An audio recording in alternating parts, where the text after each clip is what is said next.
یقیناً اس کا جواب یہی ہے کہ پاکستان ملٹری نے کسی قانون یا آئین کے تحت ان ملزمان کو اپنے پاس نہیں رکھا، بلکہ میں سمجھتا ہوں یہ زیادتی کی گئی ان لوگوں کے ساتھ۔ بنیادی طور پر ان کے حقوق کا تحفظ کرنا جو ہے وہ پاکستان کے سب سے بڑے جو ادارہ ہے انصاف فراہم کرنے والا، اس کی ذمہ داری تھی، لیکن یہاں مجرمانہ غفلت کا مظاہرہ کیا گیا۔ اصولی طور پر یہ ہونا چاہیے تھا کہ جب یہ ٹرائل جو تھا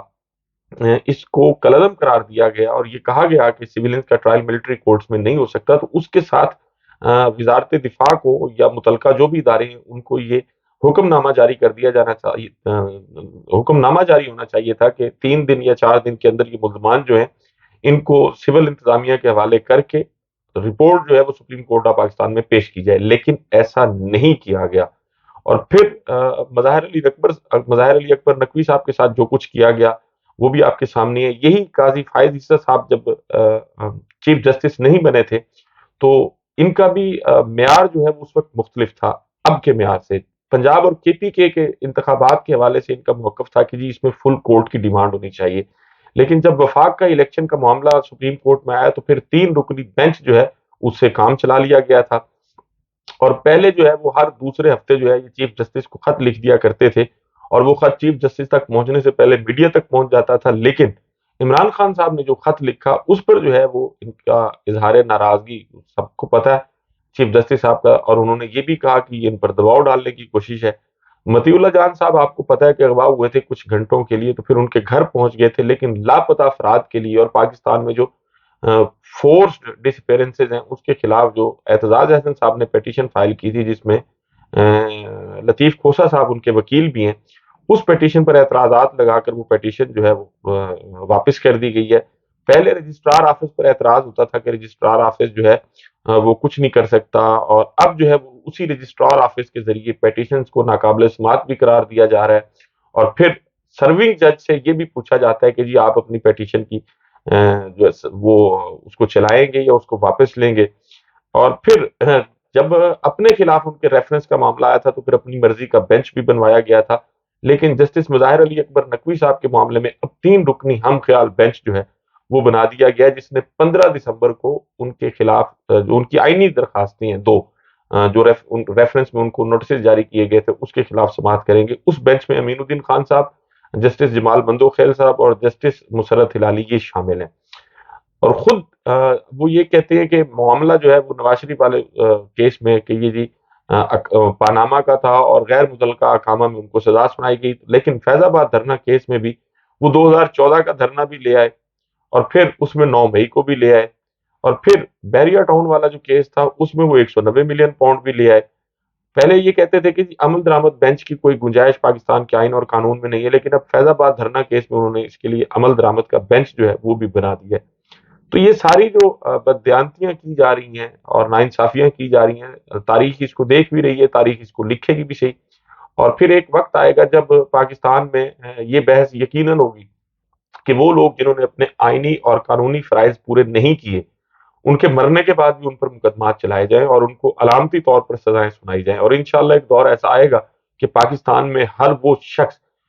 جس کی آئینی اور قانونی ذمہ داری اس نے پوری نہیں کی اور پاکستان میں پولیٹیکل انجینئرنگ میں انوالو ہوا اور اس نے لوگوں کے حقوق غصب کیے اپنی طاقت کا، اپنے عہدے کا استعمال کرتی ہے، تو ان کے خلاف کاروائیاں ہوں گی، اور انشاءاللہ تعالی وہ وقت دور نہیں ہے، وہ وقت جلد آئے گا، میں ہوپ فل ہوں۔ اور اس کے ساتھ ساتھ ناظرین، الیکشن کمیشن آف پاکستان، آپ کو پتہ ہے کہ عمران خان صاحب کا ایک بڑا موقف تھا، واضح ایک سٹانس تھا ان کا کہ یہ بائسڈ ہے، اور الیکشن کمیشن پر وہ بڑی تنقید بھی کرتے تھے، تو اب الیکشن کمیشن آف پاکستان نے اپنی آخری چال جو ہے وہ بھی عمران خان صاحب کے خلاف چل دی ہے۔ عمران خان صاحب کے خلاف توہین عدالت کا کیس جو ہے، اب جب وزارت داخلہ نے جب یہ اطلاع دی تھی اور ایک لیٹر لکھا تھا کہ جو ان کو عدالت میں پیش نہیں کیا جا سکتا، تو پھر ان کے ٹرائل کا فیصلہ جو ہے وہ اڈیالہ جیل میں کیا گیا اس کیس میں بھی، اور اس میں صرف عمران خان صاحب نہیں ہے بلکہ اس میں فواد چودھری صاحب بھی شامل ہیں۔ تو اب اس توہین عدالت توہین الیکشن کمیشن کیس کی خاص لسٹ جو ہے وہ جاری کر دی گئی ہے، اور عمران خان صاحب پر فرد جرم لگانے کا اور ان کے ٹرائل کا فیصلہ جو ہے وہ بھی اڈیالہ جیل میں کیا جائے گا، اور فیصلہ اس پہ کیا ہونا ہے اس میں کوئی دوسری رائے نہیں ہے۔ الیکشن کمیشن آف پاکستان جو کچھ کر رہا ہے تو اس میں توہین الیکشن کمیشن میں یقیناً عمران خان کو سزا سنانے کی تیاری جو ہے وہ الیکشن کمیشن آف پاکستان کی جانب سے کر لی گئی ہے۔ اب سمجھ یہ نہیں آتی کہ یہ کیسے ادارے ہیں اگر کوئی ان پہ تنقید کرے تو اس کی توہین ہوتی ہے، لیکن اگر یہ اپنے آئینی اور قانونی جو ان کے کام ہے وہ پورے نہ کرے تو پھر ان کی توہین نہیں ہوتی۔ بنیادی طور پر ہر وہ ادارہ یا ہر اس ادارے کے اندر بیٹھا ہوا شخص جو اپنے آئینی اور قانونی جو اس کے کام ہیں، جو اس کو عہدے کی وجہ سے جو تفویض کیے جاتے ہیں، اگر وہ پورے نہیں کرتا تو وہ حرام خور بھی ہے اور اس کے خلاف کارروائی بھی ہونی چاہیے۔ کیا الیکشن کمیشن کی یہ ذمہ داری نہیں تھی کہ 90 دن میں انتخابات ہوتے خیبر پختونخوا اور پنجاب میں؟ تو الیکشن کمیشن آف پاکستان نے تو انتخابات نہیں کروائے، تو کیا یہ عوام کی توہین نہیں ہے؟ اور اس عوام کی توہین پر ان کے خلاف کوئی کارروائی نہیں ہوئی، اور پھر اگر کوئی عوامی لیڈر اس بات کو بنیاد بنا کر تنقید کرے تو پھر یہ توہین ہو جاتی ہے۔ پتہ نہیں کیسے یہ ادارے ہیں، کیسے ان میں لوگ بیٹھے ہیں، پاکستان کی عوام کو یہ جاہل سمجھتی ہیں۔ بنیادی طور پر یہ خود ڈفر ہے، یہ خود جاہل ہے، حرام خور ہے۔ میرے لفظ پہ شاید کسی کو اعتراض بھی ہو، لیکن میں یہ لفظ جان بوجھ کر استعمال کروں اور مجھے اس کے مضمرات کا بھی اندازہ ہے۔ لیکن ہر وہ شخص جو سپریم کورٹ میں، ہائی کورٹس میں، ماتحت عدلیہ میں یا پاکستان کے کسی دیگر ادارے میں بیٹھ کے اپنے آئینی اور قانونی فرائض پورے نہیں کر رہا، وہ حرام خور بھی ہے، وہ مجرم بھی ہے، وہ اس قوم کا بھی مجرم ہے، وہ اللہ کی عدالت میں بھی ایک مجرم کی حیثیت سے پیش ہوگا۔ اس میں کوئی دوسری رائے نہیں ہے۔ اس کے ساتھ ناظرین، نواز شریف صاحب کا کافی عرصے سے کوشش تھی ان کا بیانیہ بنانے کی، لیکن ان کا ہر بیانیہ جو ہے ایک تو وہ بڑھ جاتا ہے۔ انہوں نے آج جو پارٹی مرکزی سیکریٹریٹ ہے اس میں مرکزی پارلیمانی بورڈ کا اجلاس تھا، اس میں بات کرتے ہوئے انہوں نے کہا کہ جی ہم صرف حکومت نہیں لیں گے، 2017 کے جیلی مقدمات کا احتساب بھی چاہتے ہیں۔ اب پہلی تو بات یہ ہے کہ نواز شریف سے پوچھے کہ آپ حکومت کس سے لیں گے؟ سیاسی جماعتوں کا تو یہ بیان ہوتا ہے کہ جی ہم تو انتخابات میں حصہ لے رہے ہیں اور عوام ہمیں منتخب کرے گی اور ہم منتخب ہو کر آئیں گے، الیکٹ ہو کر آئیں گے، اور پھر یہ ہماری پالیسی ہوگی، ہمارا منشور ہے، اس پہ ہم نے عمل کرنا ہے۔ نواز شریف کس سے اقتدار مانگ رہے ہیں؟ جوش خطابت میں شاید انہوں نے کہہ تو دیا، لیکن وہ جیسے کہا گیا تھا کہ ہماری گل ہو گئی ہے، تو یہ بات بھی وہی ہے کہ جی حکومت ہی نہیں لیں گے، کس سے حکومت لینا چاہ رہے ہیں؟ اور پھر 2017 کے جیلی مقدمات کا احتساب بھی چاہتے ہیں، تو وہ احتساب کس نے کرنا ہے؟ کس کو کہا جا رہا ہے؟ آج انہوں نے کہا کہ جی جھوٹے مقدمے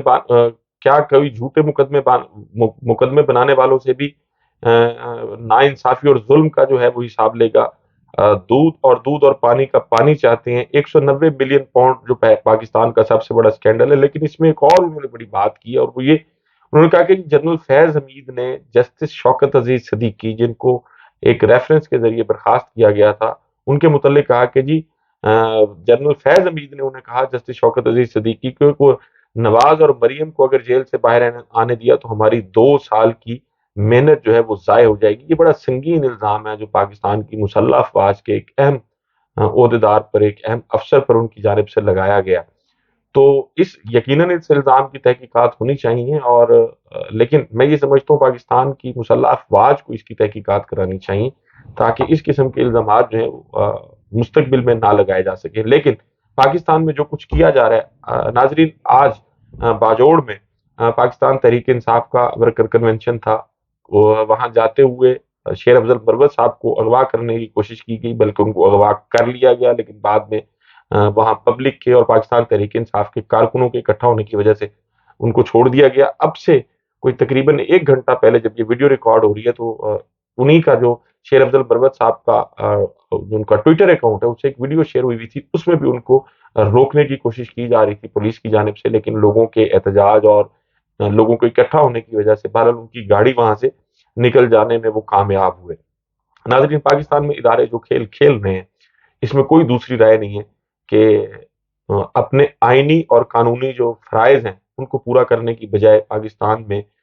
پاکستان تحریک انصاف کو کرش کرنے کے لیے طاقت جو ہے وہ استعمال کی جا رہی ہے۔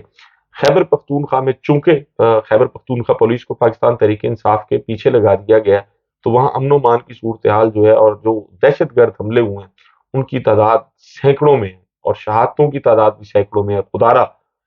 جو پولیس فورس جس کام کے لیے بنی ہے اس کو اسی کام کو سر انجام دینا چاہیے، اور آئی جی خیبر پختونخوا سے بھی میں گزارش کروں گا کہ آپ بھی